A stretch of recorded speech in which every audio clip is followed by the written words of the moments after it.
खुलुमबाय। दिनै 26 जुन 2025। गिबियावनो गोजोन फुंबिलिनि गाहाम हामलायनायखौ बयनिसिमबो जासिहरनाय थाबाय। राशिफोरखौ फरायनायनि सिगां आंनिफ्राय आनान गसाइनिसिम आरज खालामनाय जायो दि दिनैनि साना बुहुमनि साफ्रोमबो सुबुंफोरनि थाखाय गाहामैनो गाहाम बारलांनो हायो।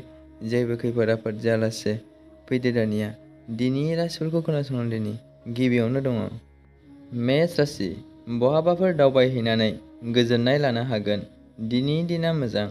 मेष राशिनि खाफालगोनां अनजिमाया 1। बृष राशि।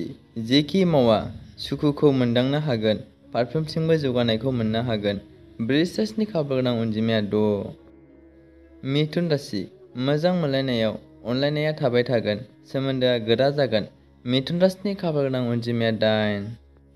कर्कट राशि। जेरैबो रंजा बाजा खालामनो हागोन। गोजोनै सम बारहोनो हागोन। मोजां सान।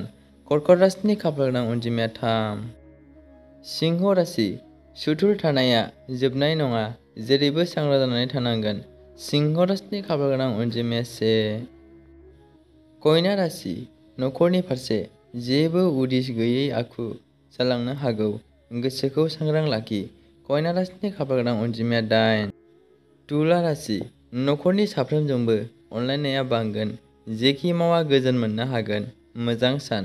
तुला राशिनि खाफालगोनां अनजिमाया 2। वृश्चिक राशि। गावखौनो गाव साननानै जिंगासिगोन। गोसोखौ लोरबां खालामनाङा। वृश्चिक राशिनि खाफालगोनां अनजिमाया 3। धनु राशि। माबाफोर खामानि मोननाय आसा दङ। गोजोननायखौ मोनगोन। मोजां सान। धनु राशिनि खाफालगोनां अनजिमाया 3।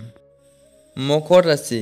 नखराव माबाफोर मोननो दाबिनाय रागा जोंनाय जानो हागौ। गोसोखौ हमथानांगोन। मकर राशिनि खाफालगोनां अनजिमाया 5। कुम्भ राशि। जेखि जाया मानो लोगोनि खोथायाव गोजावनो नाङा। जेंनायाव गोग्लैनो हागौ। गोसोखौ हमथा। कुम्भ राशिनि खाफालगोनां अनजिमाया 4। मीन राशि। बादायारियानो होन एबा जेखि खामानिखौनो मावा मानो मुंदांखा जानो हागोन। मीन राशिनि खाफालगोनां अनजिमाया 6। दिनैनि राशि फरायनाया एसेनोसै। गोजोन्थों।